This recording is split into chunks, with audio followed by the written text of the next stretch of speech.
अण्णा काय झालं डीपीडीसी मध्ये?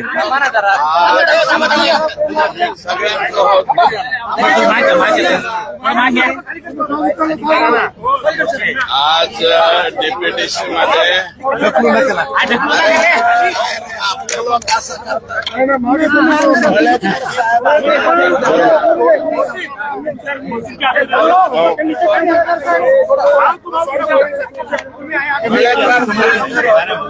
कार्यकर्ते मागे सरका ना, मागे सरका थोडं मागे सरका नाही झालं काय आज बैठक झाली काय? डीपीडीसी मध्ये आज जे रिअप्रोप्रिएशन होतं, रिअप्रोप्रिएशनच्या बाबतीमध्ये कसल्याही प्रकारचा निर्णय झाला नाही. आष्टीमध्ये ते शांत बसा ना.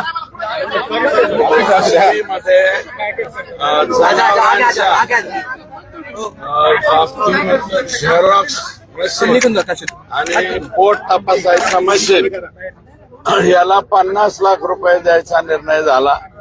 आणि बाकी जे काही कामांचे बोगस कामांचे बिल उचलले होती त्या बाबतीमध्ये हे यार थांबा ना रे, जे बोगस पैसे वगैरे उचलण्यात आलेले होते त्या मुद्दा उपस्थित करायला लागल्याच्या नंतर अजितदादांनी सांगितलं लेखी पत्र द्या. मी त्याचे संपूर्ण लेखी पत्र तयार केलेले आहे.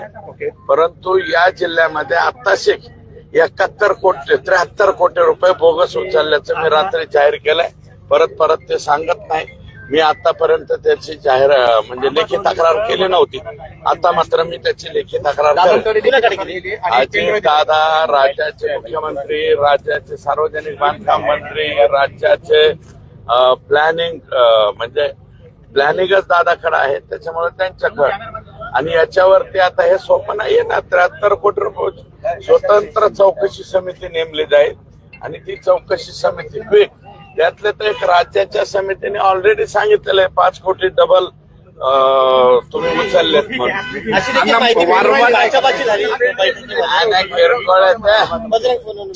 बाचाबाची किरकोळ विषय एवढं तेवढं होत असतं.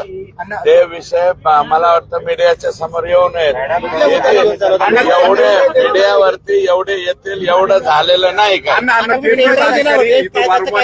तुम्ही तक्रार करताय जिल्हाधिकारी नाही, तो नाही. बिंदू नामावलीवरचा मुद्दा माझा आजही कायम आहे. या जिल्ह्यामध्ये त्यांच्या कानापर्यंत बी गेलं. ते तुम्ही बोलले का? नाही आज नाही बोललो ना.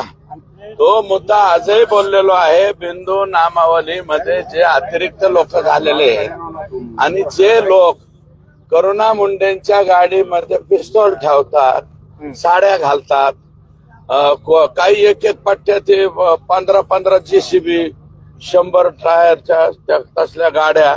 आणि बीड मध्ये काही पोलीस, सगळं परळीच्या पोलिसाबद्दल काय, बीड मधले काही पोलीस त्यांच्या स्वतःच्या हायवा आणि इथं कलेक्टर ऑफिसला लावलेले हायवा काढून नेतात पोलीस. माझं म्हणणं आहे एक तर पोलिसांनी त्यांच्या नोकरीचा राजीनामा द्यावा आणि वाळूचे धंदे करावे.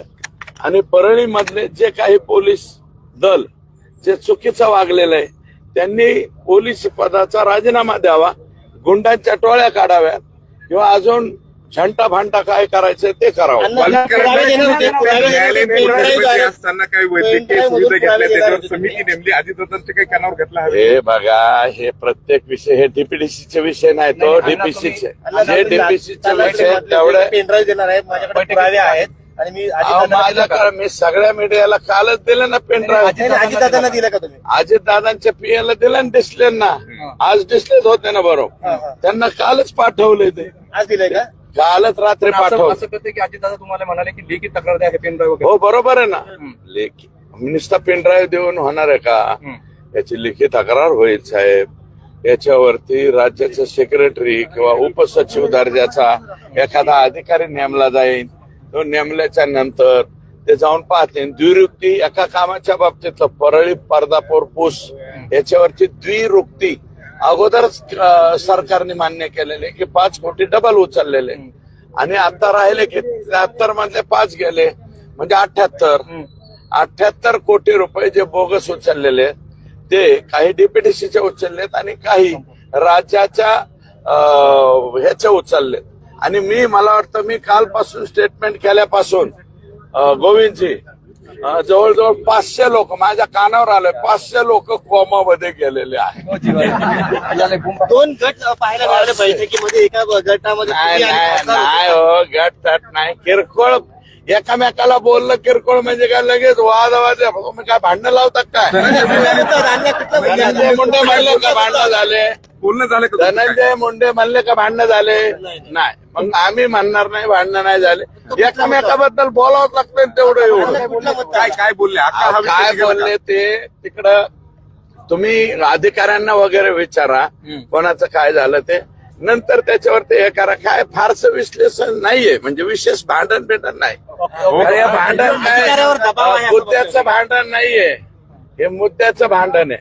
आणि आम्ही मुद्द्याचं भांडण व्यवस्थित आणि आम्ही संतोष देशमुखच्या खुनापासून अजिबात बाजूला हटणार नाहीत.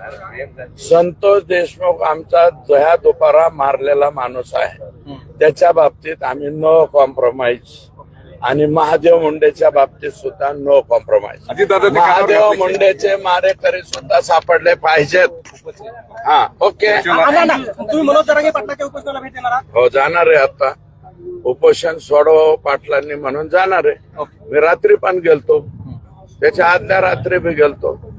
कुठंतरी प्रॉब्लेम सॉल्व्ह झाले पाहिजे. त्यांचं म्हणलं सरकार गांभीर्यानं घेत नाही त्यांच्या आंदोलनाला. असं थोडीच आहे. सरकार गांभीर्याने घेत आहे, सरकार पाटलांशी बोलतोय आणि पाटलांनी बी सुद्धा त्या ठिकाणी कॉपरेट केलेलं आहे, सहकार्य केलेलं आहे. आणि काय आम्ही एकच विनंती करतोय दादांना की या वेळेस जे उपोषण करण्यासारखी परिस्थिती त्यांच्या बॉडीची नाहीये. एवढी बार दादा ठीक आहे, आपण एक पाऊल मागे हटू, परंतु काही दिवसाच्या नंतर तीव्र आंदोलन जर त्यांनी केलं तर सर्व पक्षीय लोकांना तिथं हजर राहावं लागेल. आम्ही बी त्यांच्या बरोबर हजर राहू. पालकमंत्री झाल्यानंतर अहो, मी आता त्याच्यावरती काहीच बोलणार नाही. मी अगोदर अंतर्वलेलं. ओके अण्णा,